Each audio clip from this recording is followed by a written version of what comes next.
Welcome to a very special edition of Digging the Details with Jim and Dean.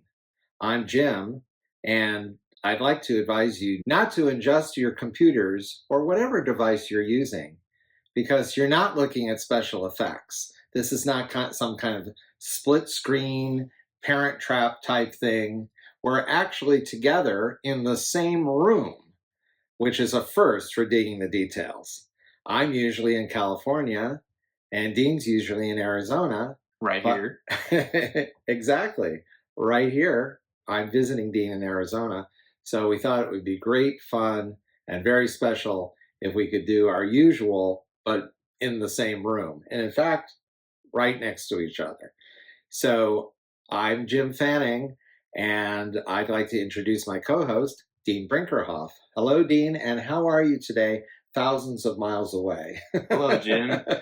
It's kind of different having you right here next to me, and I don't have to feel like we're thousands of miles away on Skype. Right, exactly. Thank you for that introduction. And of course, I'm Dean Brinkerhoff, and Jim is my guest here this day, and I'm thrilled that he's here, that we're able to sit and have a conversation and have a new video out for you together in person.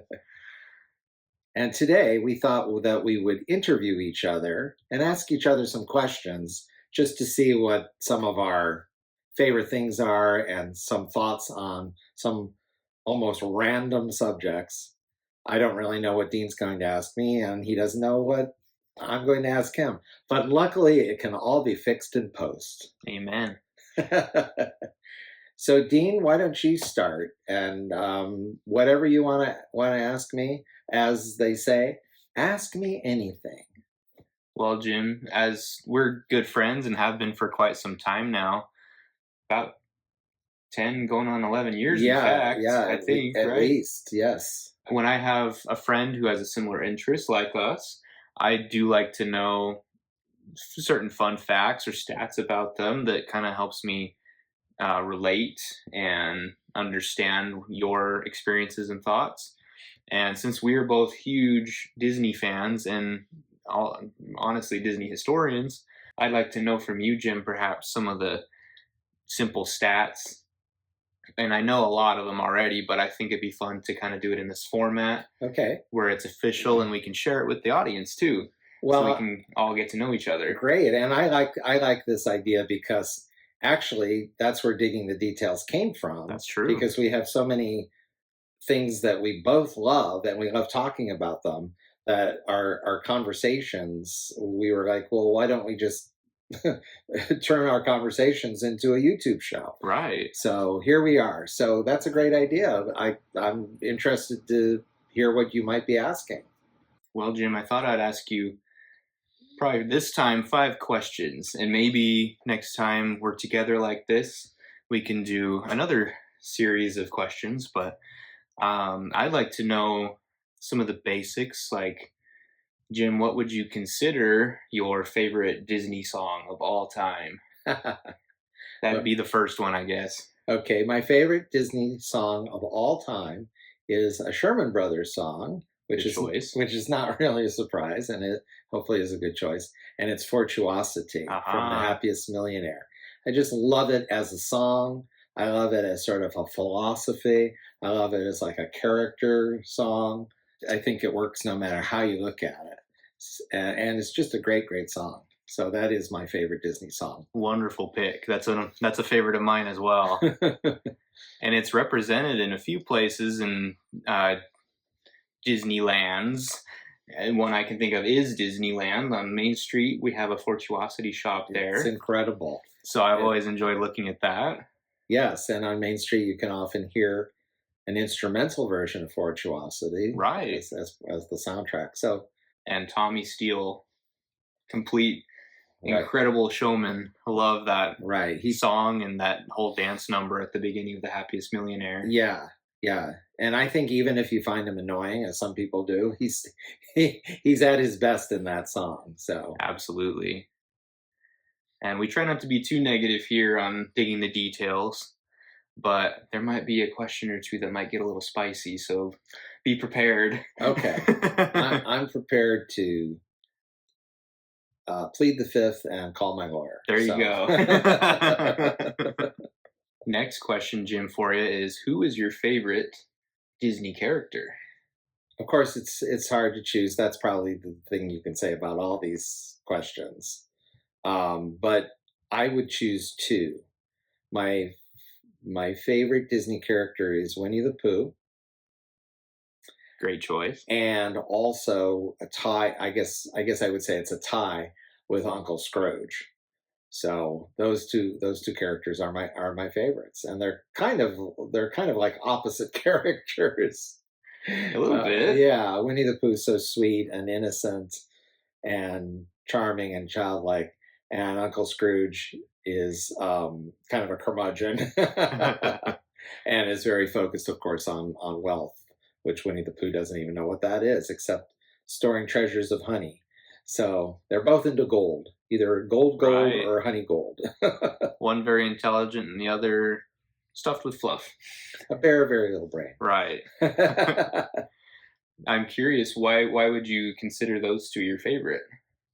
I can of course see why, but out of your own experience. Because they're great characters, yeah. I don't really know. That's an interesting question. I think with Uncle Scrooge, it's always been very appealing to me that he's an elderly character, Yeah. and yet he's so dynamic and active, and you don't have that many star characters who are senior citizens, and they are the heroes, and they are the ones driving the plot and running all over the place and having all kinds of adventures. And certainly, since he came from the comic books, he didn't have a lot of comic books starring an elderly character. So that sort of unusual aspect, and like almost you would expect him to be an underdog, and he's not. And it's unexpected, and I always like that. Winnie the Pooh is just a very sweet, lovely, clever, and I mean his personality is not clever, so to speak, but the character itself is so clever. The character as created is a very clever character. He's just very sweet and lovable, and kind of represents the best of us, I think, in a way. So that's the best way I can answer those questions off the cuff. That's a wonderful response, and I think that those are great reasons for loving those characters. I certainly love both of them too. On that same vein, Jim, but also a little different, do you have any characters that aren't exactly your favorite that maybe kind of hinge more on the side of annoyance? Everyone's got a couple, and we do try to shy away from the negative side, but I think it's interesting having a little bit of both. Well, along those lines, I'm not sure I can answer this question. Maybe something will pop into my head. And if you love them all, you love them all, and that's great too. But yeah, I mean, the thing about the Disney characters, which is why we love them, I gravitate toward them, is they are so beautifully done. Oh gosh, I don't know. And if that puts you in a awkward legal position or something, tell me. I won't ask that, but No, I don't think that's the case. But first of all, I don't usually like think like that. that's good. I don't mind that. I usually am focusing on like what I like. Yeah.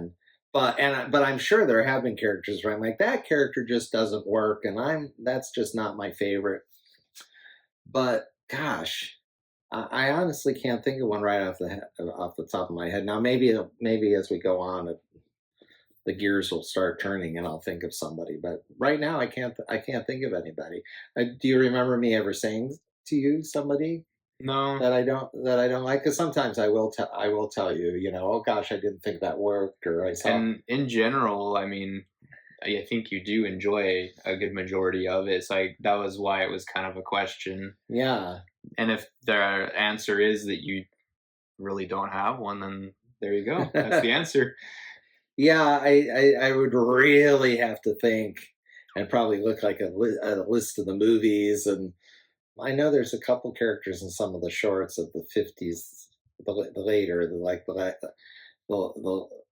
the late 40s and into the 50s that are not very well designed.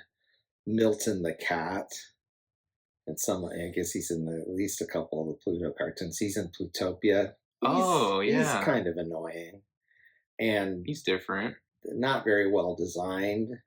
So maybe him, but but part of the problem is maybe we have some real Plutopia fans, but I just don't think that's a very good cartoon.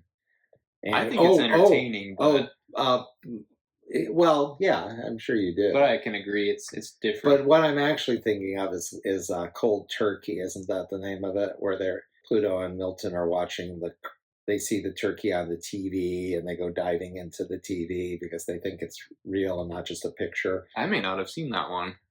That's I don't think that cartoon is very, very good.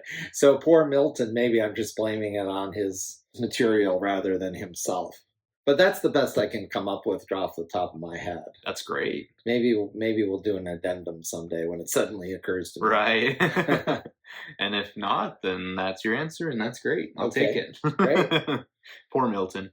I also wanted to know what you would consider your favorite animated film from the Disney library, and that can be from anywhere in the 100-year span that we have now. And I know that there's a lot, but yeah, and that reminds me, I think that's another cool reason we're doing this. yeah, Because I think these questions can be so wide ranging. It kind of helps celebrate the Disney 100, right? right. And here at Tulgeywood TV, we would kind of lead to assume that Alice in Wonderland is one of your favorites, but maybe not necessarily. I probably is in the top of your list somewhere, but yeah, it's interesting that you say that because people have assumed that I'm this major Alice in Wonderland fan because I use the Tulgeywood title, which comes from Alice in Wonderland, for those that don't know, or actually Through the Looking Glass. But no, I mean, I do love Alice in Wonderland, but it's not like I'm a huge fan. I just chose it for the theme of madness, and I just thought Tulgeywood would be a great place to wander through, and you're going to see all kinds of insane things, and it's a little bit spooky and scary. it's kind of getting dark in here now.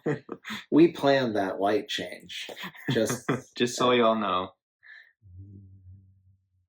So anyhow, I chose it because I wanted to come up with something general, but still Disney and unique. I didn't call it Wonderland. I called it Tulgeywood. So I was trying to go something a little more oblique, and I really like it. But anyhow, that's a good point. My favorite feature. Yes, favorite animated feature. Sleeping Beauty. Ah, good choice. Why is Sleeping Beauty your favorite? Well, maybe we'll do a whole video on that someday, Dean. Oh. But Sleeping Beauty has its own beauty. I love the design. What's celebrated about it is its unique look. I love the music, the storytelling, the characters, the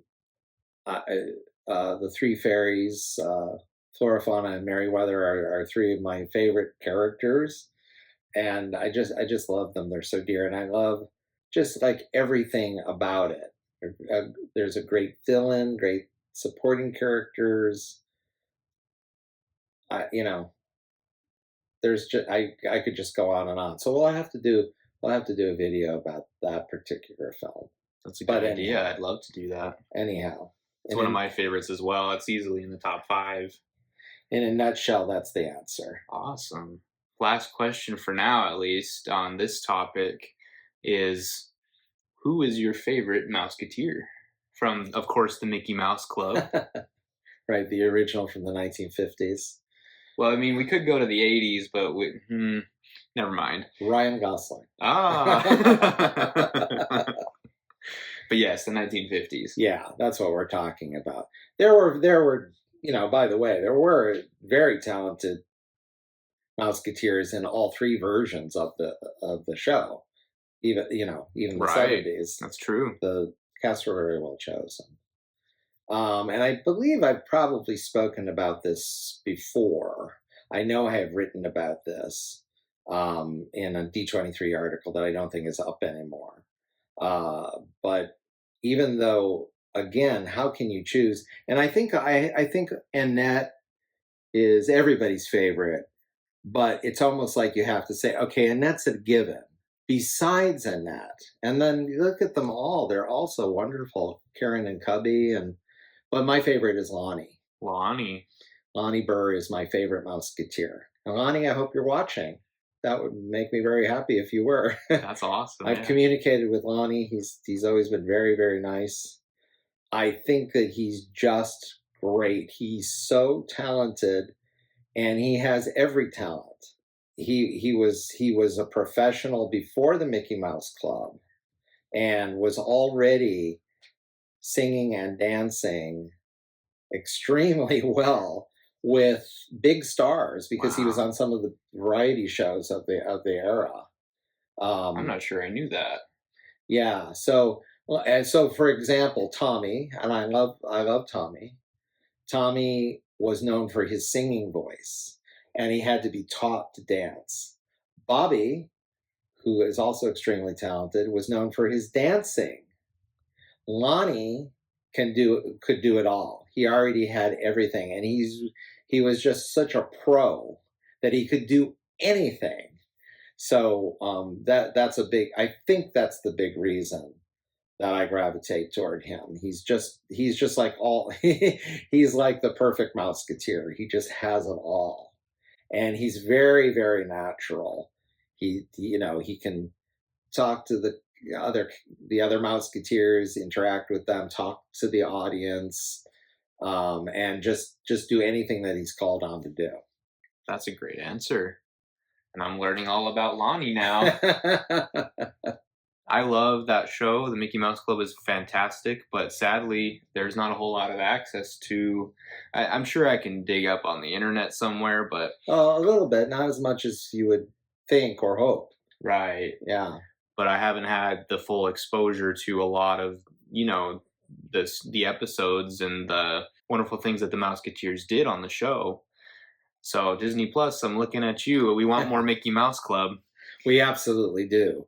And some Mickey Mouse Club fans have put up some clips. So it's not like there's nothing. But as a matter of fact, there is a salute to Lonnie specifically. Nice. That I forget who it was, and forgive me. But if you search YouTube for Lonnie Burr, there's a tribute to him, which puts some of his performances together, like in a 10-minute, montage. So that alone shows you how great he was. So those were your 5 questions. Did That's we do it. 5? Okay. Well, I'm going to ask you the same questions. Right on. Unless you think of any different ones, but sure.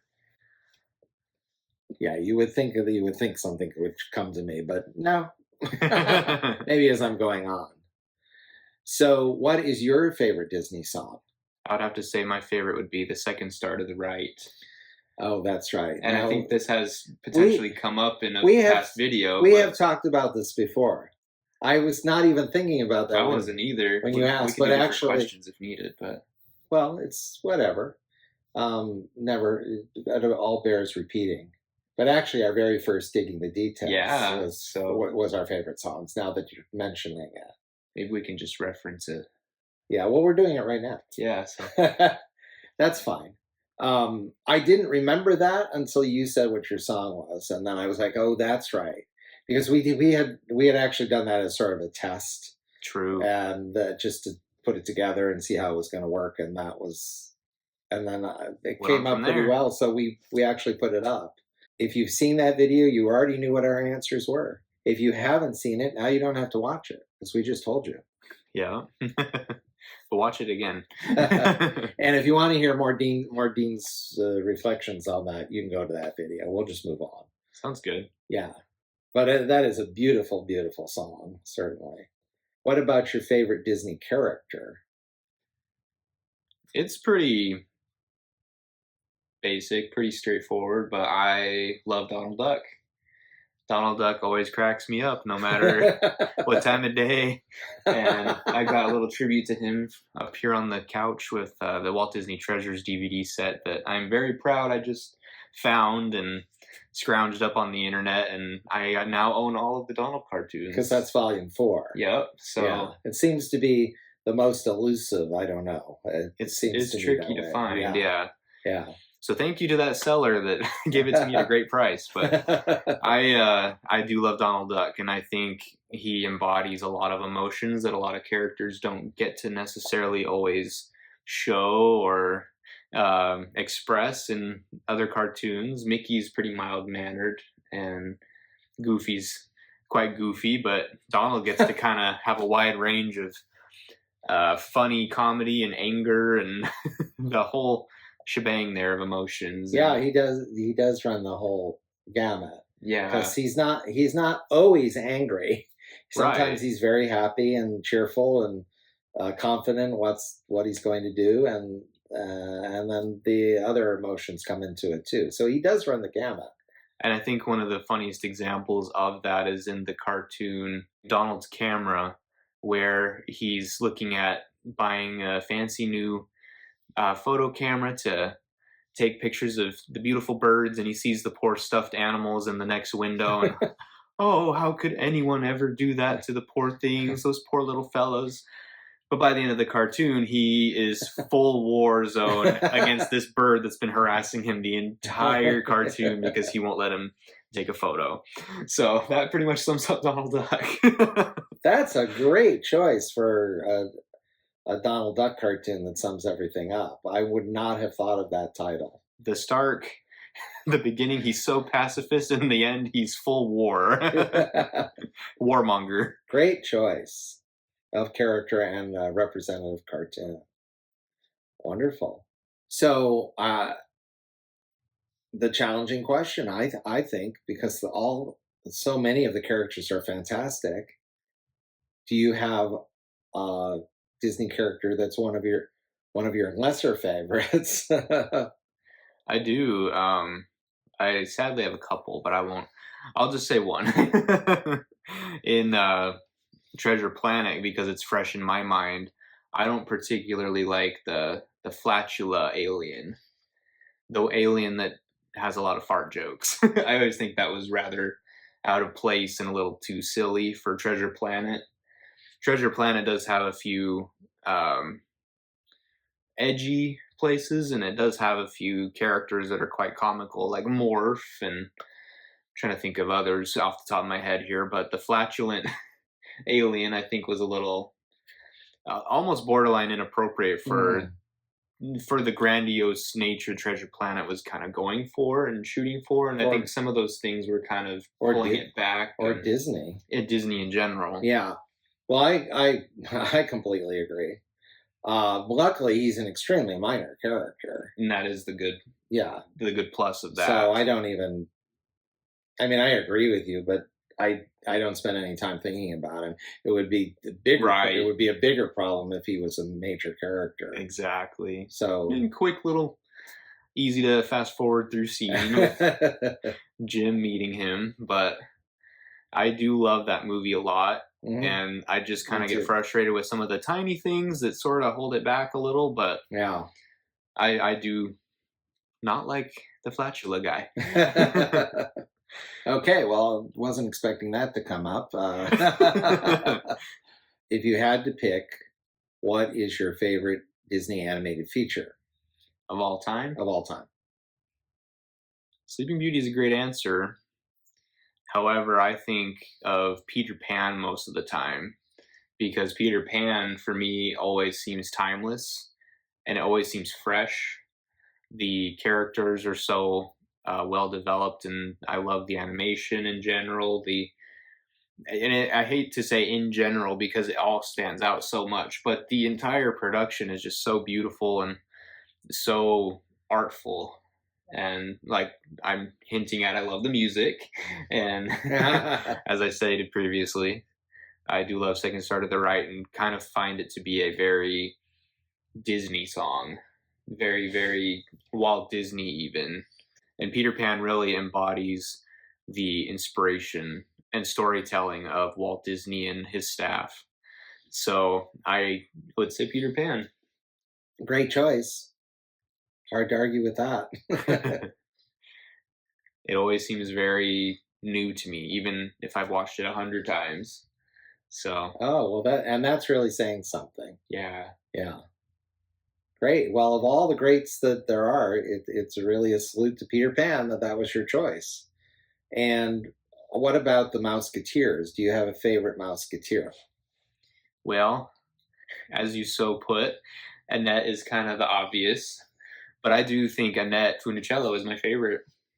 And that could be due to the fact that I haven't spent a lot of time with the rest of the Right, Musketeers right. yet. I do own some of the episodes. There were a couple releases that Disney put out, which was very awesome.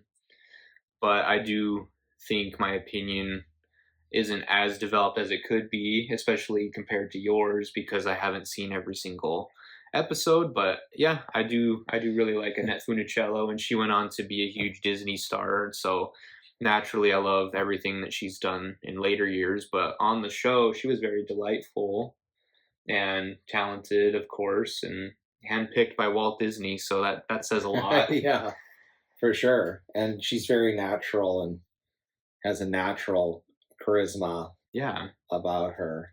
very very Star quality. star quality. And Yeah, I'm sure that's what Walt Disney saw.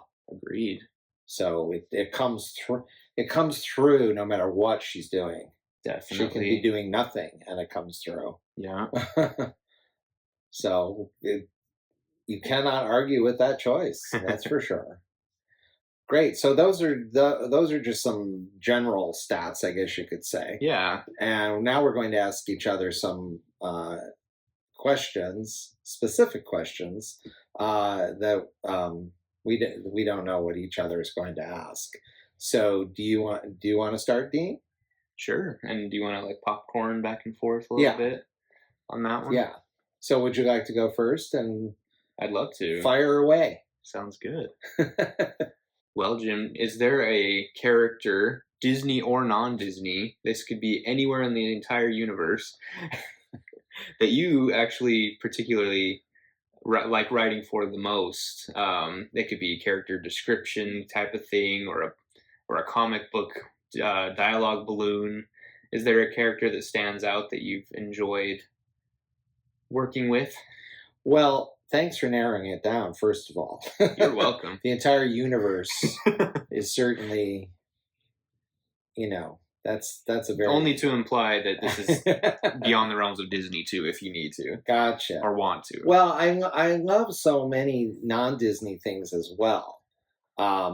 Like say Johnny Quest is a fantastic favorite of mine in terms of non-Disney, and Hanna-Barbera superheroes that I've talked about in one of my videos, which I believe is the most popular video I've ever done on this here YouTube channel. So I love all that, and I love the funny animal characters in Hanna-Barbera and the Looney Tunes and so many other things.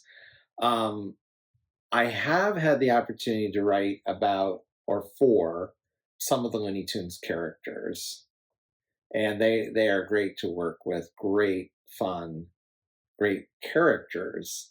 But most of the things I've written about have been Disney. So I guess I would go with Disney to answer your question. And you could probably already guess what the answer is. It's Winnie the Pooh. I had the great opportunity to write many comic book stories about Winnie the Pooh, and they are fantastic characters to write for. You said one character, well, Winnie the Pooh. But the other characters are also great too. And they really are a wonderful ensemble group. I really do think about classic TV comedies like The Mary Tyler Moore Show and The Bob Newhart Show, with kind of a central character that the other crazies are surrounding. And that central character, who's usually a little more mild-mannered, kind of gets caught up in the goings on of the other characters. That's exactly what Winnie the Pooh is. So it's great fun, and it's a challenge because there's no technology in their world. They have no telephones or no TV or no media, and not very many easy ways to solve problems. There's no cars. There's really nothing except the natural world and the very simple little things that they might do, like they might have a cart or they might have a raft, but so it's like pure character, and they are so endearing and so lovely. And the other thing is there is no villain. So I really like that. The characters are all there to love each other and to be kind, and their motivation is to be kind. And Rabbit is the nearest thing to a villain, although he is definitely not a villain. You could call them antagonists at times, I Yes, suppose. he's a little more easily irritated than the other characters are. Or an agitator. I guess antagonist is still too strong. Yeah, true. And he's easily agitated. Yeah. So he likes peace and quiet, and likes to do his own thing, which is gardening, and that's a quiet activity. Right. And he doesn't like somebody like Tigger come tearing into the situation and aggravating him. And he gets aggravated sometimes by, say, Pooh and Piglet's personalities. He's like, why are they so can't they see the solution to this? It's so simple. I'll show them. And then just come with me. Yes, yeah. Yes. So they're wonderful, wonderful characters, and the challenge always was a delightful challenge to make Winnie the Pooh part of it, even if he's not the central character in a given story. So I always took great delight in that. That's awesome. And they're very, very unique. They're very, very unique characters when you stop and think about it. Well, along the same lines, you are an artist as well as a writer, as well as a historian. You've even used the word journalist because you like to report and tell stories. You do reviews. But you are also an artist. So which of the Disney characters is your favorite to draw? That's a good question.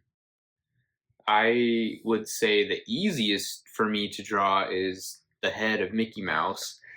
But I think my favorite, as fun as that one is to draw, is Jack Skellington. Because he's very simple, yet he is complex enough that it's challenging. Very, very skinny stick body, but I like to put him in different scenarios or different holidays. I've done even the Nightmare Before Labor Day with a hard hat, kind of some silly things just for my own entertainment. But Jack Skellington is a great and fun, easy, yet challenging character to draw. So within the realm of Disney there, I do enjoy drawing him, and I do delve outside of Disney on occasion, but I am most proficient with cartoon characters rather than realism. So I gravitate to Disney for those obvious reasons. They have a lot of cartoon characters. Well, I've seen a lot of your art, and I always enjoy it, no matter what you're drawing. But of course, seeing the Disney characters and your take on them is always great fun for me. Thank you. And Jack Skellington, what a great and I think unique choice. He's a unique character. Yeah. Both in who he is and in his design. Absolutely. So that's really fun. They need Tim Burton. Are you listening? You need to produce The Nightmare Before Labor Day. A guaranteed hit. The up and coming sequel. Yes. Right. All right. What a great answer. What's your next question for me, Dean? Jim, you've been involved with the Disney company for quite a while, and you've gotten to rub shoulders with quite a few people throughout the years. And I was just curious who your favorite Disney celebrity might be that you've actually gotten to speak with or interview or both. Well, I've been very, very lucky in some of the incredible people that I've been able to talk to. I've gotten to talk with some real, true superstars. Certainly Mary Costa, the voice of Sleeping Beauty, comes to mind. Just a wonderful, wonderful person, as well as her great talent. And I've always been very grateful she considers me a friend and has always treated me in such a gracious way, as I'm sure no one is surprised to hear. She's the embodiment of graciousness. So in a way, that should be my answer. But I've also talked to some of the greats, some of the nine old men. And I mean, how can you just pick one of all these great people? But I always gravitate toward Mark Davis. He was a tremendous person to talk to because he was very insightful, and was able to sum up things so well. Maybe because he had given so many interviews, I don't know. But he was also very, very funny in his dry way, and very giving, very open and welcoming. Uh, and one time when I set up an interview with him, he was very gracious. It was not my first time interviewing him, so he was gracious as always. Yes, of course, we'd love to talk to you. So we set up a time, hung up the phone, and then like 10 minutes later, he called back and he said, "Well, Alice says that we should invite you over to the house Aw. rather than just do this over the phone. So why don't you come on over that day at that time?" And what a great experience. So that's when I met Alice. I had not his wife, who we sadly recently lost. Uh, so I got to meet her in person. And I'm not even sure I had met Mark in person at that point. I think I had always talked to him over the phone. Okay. So that was incredible, of course. Seeing his house, seeing the studio where he had so much art, and of course he was an art collector as well, Wow. and had this incredible collection of New Guinea art. If you've seen the Disney Family album episode about Mark, he some of his collection is shown. Wow. But at any rate, he was just so funny, humble, I think, as they all were. They were all so humble given their amazing talents and accomplishments. The great stories that were told. So I don't know how else to explain it. I mean, I'm assuming everybody watching this knows Mark's great accomplishments, not just in animation, but also Imagineering. Right. So Where do you start? yeah, exactly. So um, I don't know how better to sum it up briefly than what I've already said. He just an incredible gentleman, a true gentleman in the classic sense, but just very unassuming and just lovely.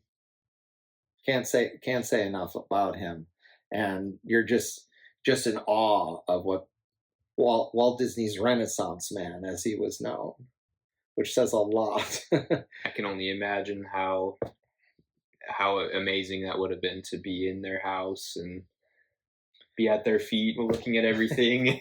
Yeah, I can't believe it Hearing the myself. stories straight from their mouths. Yes, I can't believe it myself. And certainly some people I know knew him very well and spent countless time with him, much more than I ever did. But I was lucky to have the time that I did, and he somehow always rises to the top of the amazing people that I've talked to. So Well, he's got a nice portfolio. He really did have a lot of major accomplishments in all areas of whatever Walt was wanting him to do. yes, And yes, more. absolutely could do it all. So briefly, and if I had to pick one, I could go on and on about all of them, but Mark Davis is the one that comes to mind. So neat. So my next question for you, Dean, kind of connects with my previous question, Yeah. because one of your great drawings that I absolutely love is of the Phantom Blot. Oh, And wow. when I was talking to you about it, you said, "I love the Phantom Blot," which is, I guess, fairly obvious because you did draw him. So let me ask you, for those that don't know, who is the Phantom Blot? And more importantly, really, why do you like him so much? I mean, put you on the spot. But hey, that's what questions are. Yeah. And speaking of rubbing shoulders, Here we are. I'm rubbing shoulders with this great one right here. I can't believe you're sitting on my couch. Jim Fanning, but Oh my gosh. um This is the guy right here. This guy right here. He's amazing. that's the one.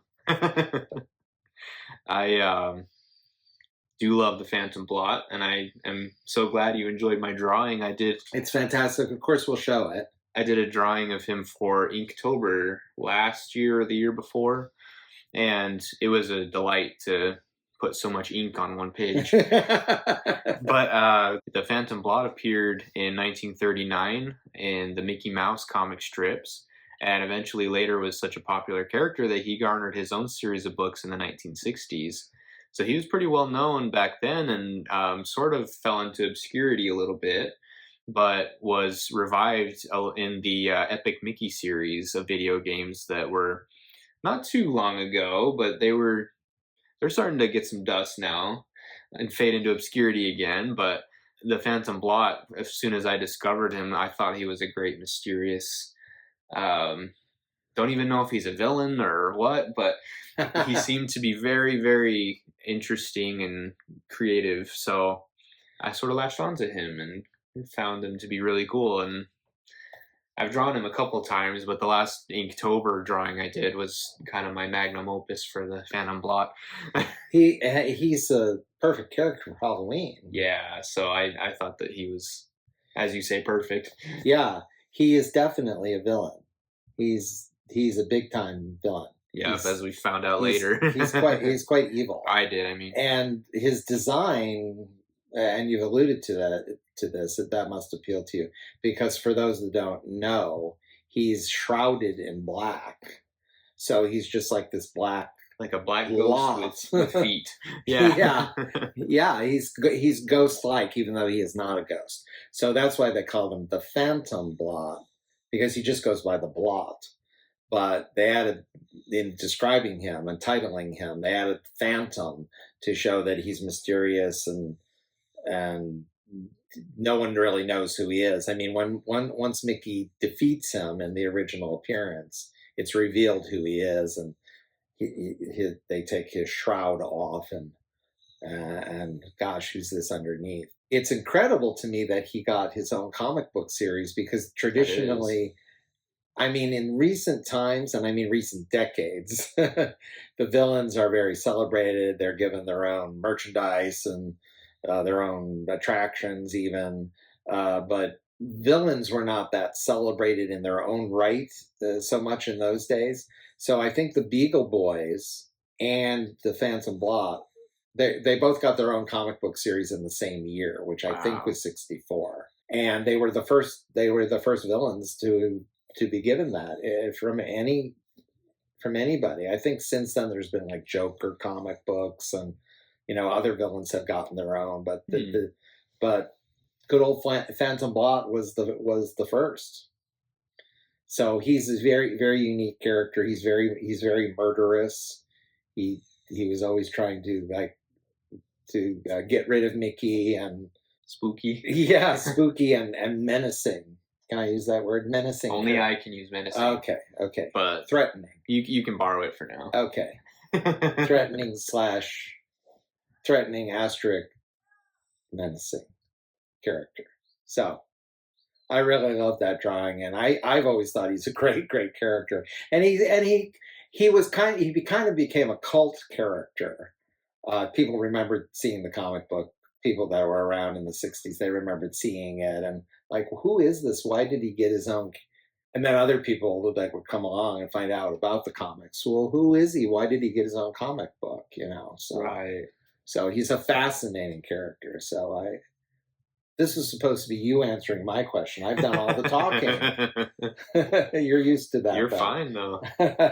It's great to hear more history. I definitely learn a lot from you, Jim, and you have a wealth of knowledge it seems to me, in all areas, and you have a lot of experience and knowledge of old Hollywood, which always fascinates me. And my next question for you is, of all of the actors in Hollywood of the golden age, of the beginning, really, who is your favorite actor or actress? It could be either. Wow. That is something I would probably have to give a lot of thought to. But does anyone come to mind right away? It couldn't even be your top favorite, but just a favorite. Yeah. Well, the person, it's sort of, so my answer automatically is kind of like a net. It's like so obvious that I'm like, okay, that's a given. I want to think of somebody else. Yeah. But my top favorite would be Judy Garland, a phenomenal talent, and she's like in her own category.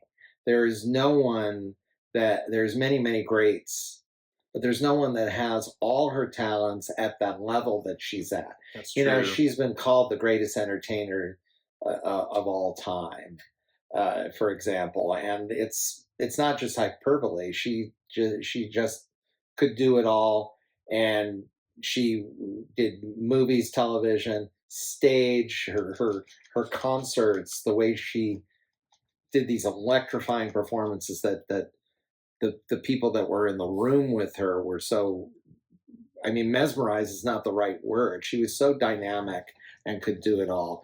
Wow. A bright candle that burned very brightly, and you know, just gone too soon. She was only Very in her true. she was only in her 40s, which is incredible to think about. Only in her 40s when she died.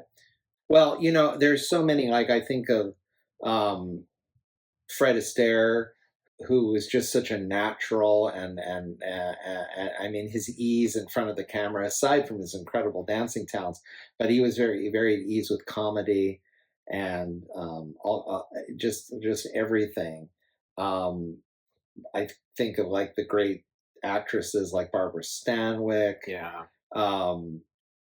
Jimmy Stewart, of course. These are If all. you were to ask me, that's my choice. Yeah. Oh, okay. Okay, well, That's that's so good to true. know.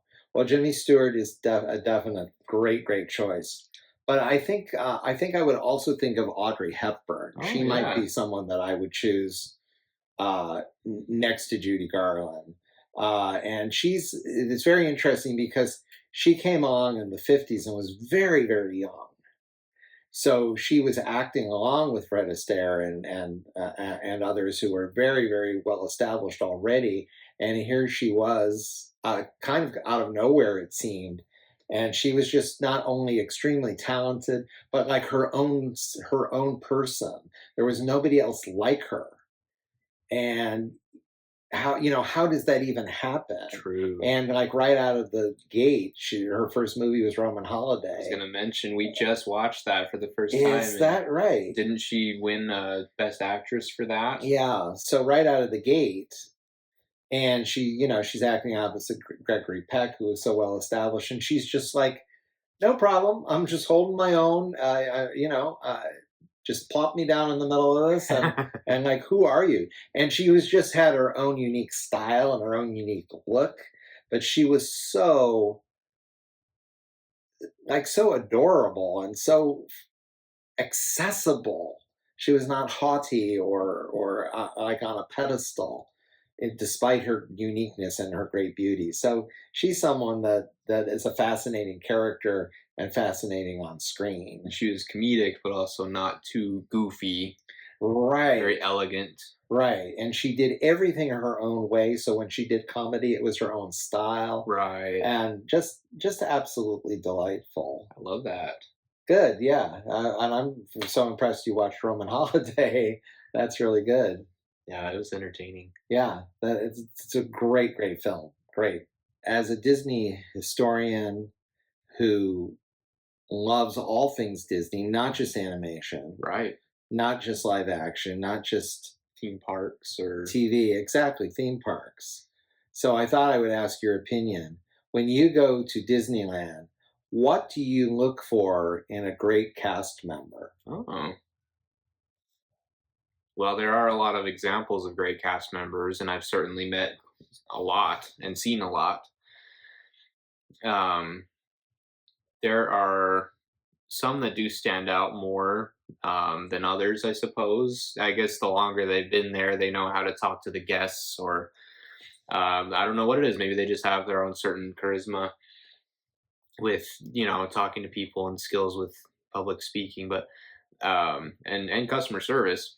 But I think what really brings it home for me is when they have Walt's spirit. They know what Disneyland is about. They know who it's for. They know what the guests are looking for. and they're just there to serve. They're there to keep things clean and ordered and help the guests know the information they need.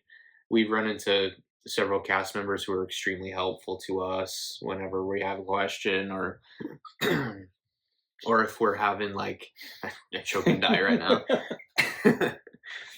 If we have some sort of special request, they are very accommodating in any way they can be, even if they can't fulfill our request. And then, of course, there are those who go above and beyond, like Maynard, I believe is his name, the famous cast member that's known for his eccentric entertainment. But I think a lot of it comes down to the humor that they can carry. If you're like a Jungle Cruise skipper and you have all of these dumb canned jokes, but then they can add their own spin on it too. And I say dumb very kindly because I love the Jungle Cruise. No, I understand. Punny jokes. That's a great question. It's hard to sum up because there have many faces, many all shapes and sizes and colors. But cast member, if they're trying to keep to Walt's spirit, they can't really go wrong, in my opinion. Do you think some of them are maybe even unaware of Walt Disney in a deep sense, but they just naturally have that quality? I think it's possible. Maybe that's why they gravitated toward becoming a cast member. It could be because they have those natural Those already built gifts. in. Yeah. It's hard to say, but I think that you're onto something there. Yeah, I mean, I always like it when people know who Walt Disney is. And it does seem to be a trend that perhaps some people don't even know he was a real living, breathing human being, but yeah, hopefully that's not true of cast members. Agreed. Because they, even in their training, they find out about Walt Disney. Right. But I meant like in a deep sense. I think maybe if we looked into it, they just naturally have those gifts, whether they knew that Walt Disney was like that or not. Yeah. I don't know. Just something I'm thinking about. That's interesting. I like that thought process. I know if a college student's there on the program that they have sometimes, maybe they aren't as in the know of as some others, but the fact that they want to be in Disneyland and in that program kind of speaks volumes that, they probably do have an affinity for, I don't want to say the brand, but the Disney culture or the way of going about things. That's a good way to put it. Yeah. Yeah, I agree. I think maybe they gravitate toward what Disney is without necessarily knowing how deeply Walt Disney was involved with that. Exactly. And reflected what he thought was important. At any rate, I agree with you. I have met cast members that have not been so great, but by far most of them have been awesome, and some of them have really gone above and beyond. And you can see they're looking for opportunities to do that. Yeah. And they do it with great ease. And it's not easy, as most of us would know. Dealing with the public often is not easy. That's challenging. And it's can be kind of a stressful situation because people are. It can be very hot. People are traveling. They might have children. They often do have children. It could be stressful situations, but I'm constantly amazed. And you're a good evaluator of that sort of thing, I think. Thank you. So, and you love the parks. So I do. So I just wanted your opinion on that. That's good. Yeah. I appreciate you asking that. Yeah, absolutely. I've had mostly nothing but good experiences. Great. They are kind of grouchy up at Galaxy's Edge when they're on the when they're on the side of the First Order, but other than them, they're all great. So, Jim, I know that one of your favorite mediums to work with or to even use in your recreational time is comic books.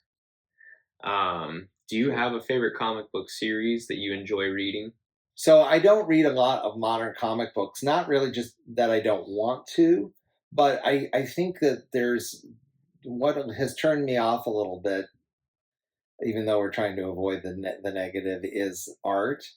The art is cluttered and dark and doesn't have the punch that I consider like classic comic book art. So I don't gravitate toward that. It not obliterates, but obscures. It obscures the storytelling rather than aids it.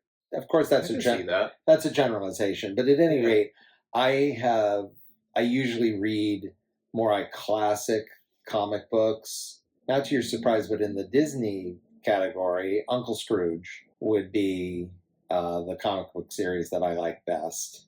For some of the reasons I've already mentioned about his character. Superhero wise, gosh, for different reasons, I love Superman, I love Batman, I love Spider-Man probably best of all. And it's funny because I'm more of a Marvel guy, so it really should be Marvel.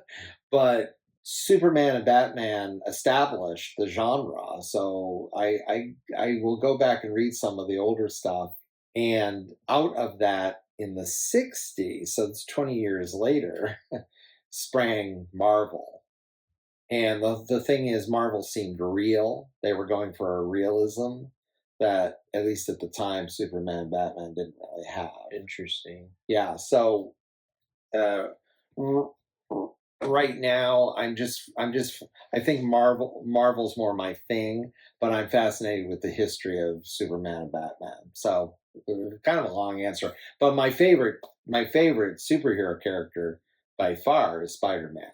That's awesome. So I don't know if that really answers the question. Yeah. But it is really answer to a question, even though it might not be the question you asked. Well, that's pretty standard answer, I feel like, but it's a great answer. I don't read a whole lot of comic books myself, so I'm excited one day to be able to pick up maybe some Marvel comics, maybe some DC, and especially some Uncle Scrooge. Well, I definitely think you should delve into the Uncle Scrooge comic books by Carl Barks. Absolutely. Because they are the best. I mean, he really is considered the best comic book writer / artist that ever was. That's not just my opinion. It's like a standard historical professional opinion. Wow. And especially since he did write his own stuff, most of it. That's not true of most comic book artists. So he in a unique way contained all that within him. I did not know that. Yeah. I mean, I know he has quite extensive works, so that actually makes sense. Oh, great! Yeah. For those of you who don't know, yeah, he wrote almost all of his own stories and created Uncle Scrooge, created the Beagle Boys, created much of the supporting cast that we think of with Donald Duck. Yeah. So as the writer, that's what he was coming up with, all those ideas, concepts, and then actually telling the story, not first through the writing and then through the drawing of the writing. So fascinating. Yeah, an extraordinary talent. We each have many more questions for each other and many more things to talk about, as always with Digging the Details. So we're going to be back soon with a new edition. Probably we will be back to the normal format where I'm in California and Dean's here in Arizona. Right here on my couch. So we hope you'll enjoy some of the ones we have planned that will be coming up soon. But in the meantime, he's Arizona. And he's California. And we'll see you next time in another edition of Digging the Details.